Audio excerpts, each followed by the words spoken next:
4 labour చట్టాలను రద్దు చేయాలని కోరుతూ సార్వత్రిక సమ్మెలో భాగంగా సంగారెడ్డి జిల్లా కలెక్టర్ కార్యాలయం ముందు కార్మిక సంఘాల ఆధ్వర్యంలో బుధవారం ధర్నా నిర్వహించారు. కేంద్ర ప్రభుత్వానికి వ్యతిరేకంగా పెద్ద ఎత్తున నినాదాలు చేశారు. 4 లేబర్ చట్టాలను రద్దు చేసే వరకు తమ ఆందోళన కొనసాగుతుందని కార్మిక సంఘాల నాయకులు తెలిపారు.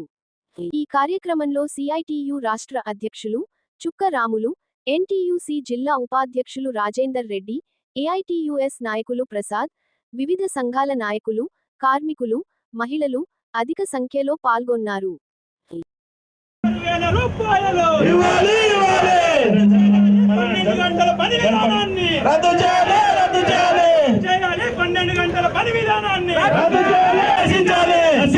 మోడీ ప్రభుత్వ కార్మిక వ్యతిరేక విధానాలు నశించాలి, నశించాలి. రద్దు చేయాలి కార్మిక వ్యతిరేక 4 లేబర్ కోడ్లను వెంటనే. ప్రభుత్వ కార్మిక వ్యతిరేక విధానాలు నశించాలి, నశించాలి. రద్దు చేయాలి కార్మిక వ్యతిరేక 4 లేబర్ కోడ్లను వెంటనే. రద్దు చేయాలి, రద్దు చేయాలి. రద్దు చేయాలి కార్మిక వ్యతిరేక 4 లేబర్ కోడ్లను వెంటనే. రద్దు చేయాలి, రద్దు చేయాలి.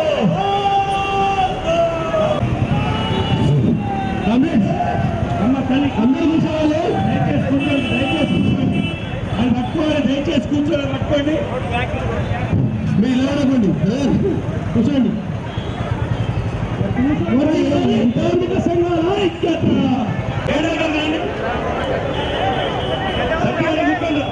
కూర్చోండి.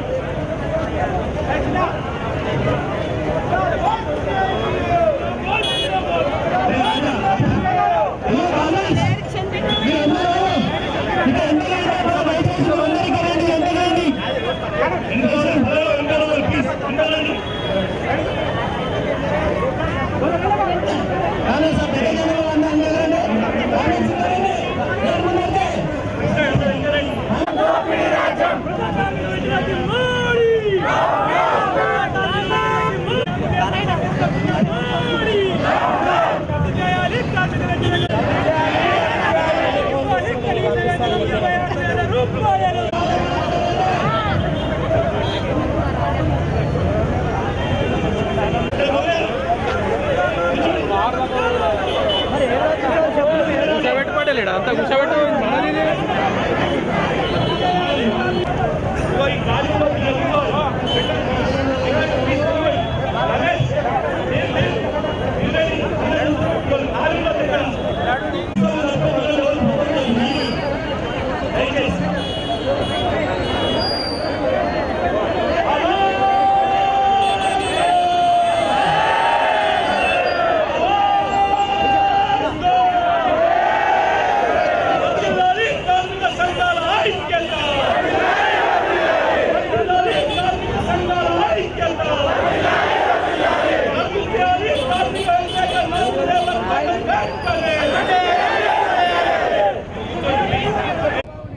ఇవాళ దేశవ్యాప్తంగా నరేంద్ర మోడీ ప్రభుత్వం కార్మికులకు వ్యతిరేకంగా తీసుకొచ్చినటువంటి 4 లేబర్ కోడ్స్ను రద్దు చేయాలని, ఇప్పుడు అమల్లో ఉన్నటువంటి 29 రకాల కార్మిక చట్టాలని యథాతథంగా అమలు చేయాలనే డిమాండ్ మీద దేశవ్యాప్తంగా కూడా కార్మిక వర్గం సార్వత్రిక సమ్మె నిర్వహిస్తూ ఉంది.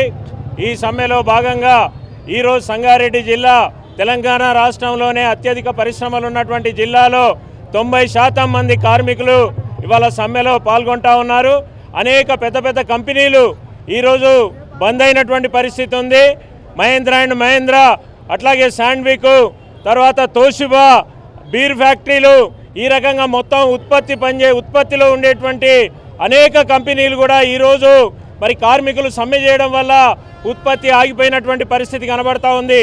మేము కేంద్రంలో ఉన్న నరేంద్ర మోడీ ప్రభుత్వాన్ని ఇవాళ కార్మిక సంఘాలు 10 కార్మిక సంఘాలు ఐఎన్టీయూసీ, ఏఐటీయూసీ, మరి హెచ్ఎంఎస్, సిఐటితో సహా అనేక ఫెడరేషన్లు, మరి సంఘాలన్నీ కూడా ఐక్యంగా మేము ఉద్యమిస్తున్నాం, ఐక్యంగా పోరాటం చేస్తున్నాం. ఇవాళ కార్మికుల ఉనికికే ప్రమాదం వచ్చేటువంటి పద్ధతులు ఈ నరేంద్ర మోడీ వ్యవహరిస్తూ ఉన్నాడు.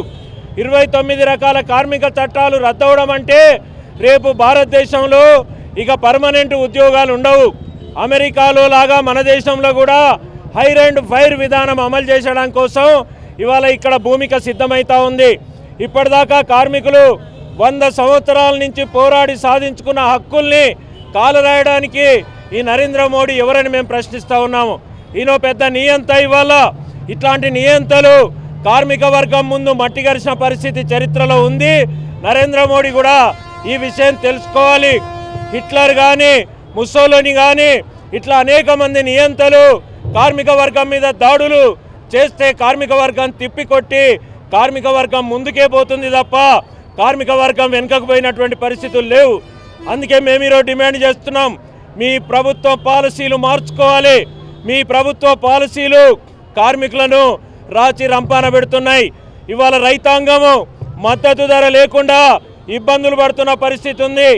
రైతాంగ పోరాటాన్ని తలొక్కి మీరు 3 రకాలైనటువంటి రైతాంగ వ్యతిరేక చట్టాలు ఉపసంహరించుకొని ఒప్పందం చేసుకున్నారు. కానీ దొడ్డిదారిన మళ్ళీ ఆ చట్టాలు అమలు చేయడానికి ప్రయత్నం చేస్తున్నారు. ఇవాళ వ్యవసాయ కార్మికులకు పని దినాలు తగ్గిపోతున్నాయి. జాతీయ గ్రామీణ ఉపాధి హామీ పథకం ఇవాళ దానికి నిధులు కేటాయించి పేదలకు పని కల్పించాలి. ఈ పనులేవి చేయట్లేదు. కానీ ఆదానీలకు అంబానీలకు ఈ దేశాన్ని దోచిపెట్టడానికి మన ప్రభుత్వ రంగ కంపెనీలు సంస్థలన్నిటినీ కూడా ప్రైవేట్ పరం చేస్తున్నారు. నేషనల్ మానిటైజేషన్ పైప్ లైన్ పేరుతోటి మొత్తం ప్రభుత్వ ఆస్తులన్నీ కూడా పెట్టుబడిదారులకు కట్టబెడుతున్న పరిస్థితి. పేరుకేమో దేశభక్తి అని చెప్తున్నారు, కానీ మన దేశభక్తి ఎక్కడుంది? ఇవాళ అమెరికాకు తాకట్టు పెడుతున్నారు. భారత పాకిస్తాన్ యుద్ధాన్ని నేనే ఆపాను అని చెప్పేసి ట్రంప్ చెప్తా ఉన్నాడు. ఏమైపోయింది నీ సార్వభౌమాధికారం, నీ స్వతంత్రత? ఇది ఇవాళ ప్రశ్నించాల్సిన పరిస్థితి. కానీ ఈ సమ్మెకు అంతర్జాతీయ కార్మిక సంఘం WFTO మద్దతు తెలిపితే విదేశీ జోక్యం అని ఇవాళ RSS బీజేపీలు చెప్తా ఉన్నారు. BMS సంఘం ఇంత పెద్ద సమ్మె జరుగుతూ ఉంటే కార్మికులకు అండగా నిలబడాల్సినటువంటి BMS ఇవాళ యజమానుల తొత్తుగా మారింది. ఇవాళ కార్మిక చట్టాలు రద్దయిపోయి ఉద్యోగ భద్రత పోయి యూనియన్లు పెట్టుకునే హక్కే లేకుండా పోయి కనీస వేతనాలు నిర్ణయించుకునే హక్కే లేకుండా పోతే మరి ఈ కళ్ళు లేని కబోదుల్లాగా ఈ BMS వాళ్ళు వ్యవహరిస్తూ ఉన్నారు. అందుకే కార్మిక వర్గం ఆలోచించాలి. ఇవాళ మనందరం కూడా ఐక్యంగా పోరాడితేనే సమస్యలు పరిష్కారం అవుతాయి. ఈరోజు దేశవ్యాప్తంగా అన్ని రంగాలలో కూడా కార్మికులు ఇవాళ సమ్మె బాట పట్టారు. బొగ్గు గనులు మొత్తం ఇవాళ బంద్ అయినాయి. అనేక పబ్లిక్ సెక్టార్ కంపెనీలు ఇవాళ సమ్మెలో ఉన్నాయి. అందుకని భుజం కలిపి కార్మిక వర్గం చేస్తున్నటువంటి ఈ ఐక్య పోరాటాన్ని చూసైనా నరేంద్ర మోడీ ప్రభుత్వం వెంటనే లేబర్ కోడ్స్ను రద్దు చేయాలని చెప్పి మేము కోరుతున్నాం. అట్లాగే దొంగదారిన రాష్ట్ర ప్రభుత్వాల మీద ఒత్తిడి చేసి ఈ లేబర్ కోడ్స్ అమలు చేయడానికి ప్రయత్నం చేస్తూ ఉన్నారు. ఇవాళ తెలంగాణ రాష్ట్రంలో రేవంత్ రెడ్డి ప్రభుత్వం కూడా 10 గంటల పని చేయడము అన్యాయము. నువ్వు నరేంద్ర మోడీతో కొట్లాడాలి, కానీ నరేంద్ర మోడీకి ఈ రకంగా నువ్వు మద్దతు ఇవ్వడము ప్రజాస్వామ్యం లౌకిక విధానానికి ఏమి తోడ్పడుతుంది అని చెప్పి కూడా మేము కాంగ్రెస్ ప్రభుత్వాన్ని కూడా అడుగుతున్నాం. ఇవాళ ఆంధ్రప్రదేశ్ కానీ కర్ణాటక కానీ అట్లాగే గుజరాత్ ప్రభుత్వం కానీ లేబర్ కోడ్స్ని దొంగదారిలో అమల్లోకి తీసుకొస్తున్నారు. మేము ఒక్క అడుగు కూడా ఈ పాలక వర్గాలను ముందుకు పోనివ్వము. అవసరమైతే అన్ని కార్మిక సంఘాలు ఇవాళ మా ఉనికికే ప్రమాదం ఇది. మాకు జెండాలు విభేదాలు ఎన్నున్నా ఇవాళ మా హక్కుల కోసం ఐకమత్యంగా పోరాడతాము అనేటువంటిది ఈ సమ్మె ద్వారా మేము రుజువు చేస్తూ ఉన్నాం. ఈ సమ్మెలో పాల్గొన్నటువంటి కార్మికులకు నేను విప్లవ జయజయలు తెలుపుతున్నాను. మద్దతుగా నిలిచినటువంటి అన్ని కార్మిక సంఘాల నాయకులకు నేను కృతజ్ఞతలు చెప్తూ ఈ సమ్మెను విజయవంతం చేసినటువంటి సంగారెడ్డి జిల్లా కార్మికులకు విప్లవ జయజయలు పలుకుతూ ఉన్నాను.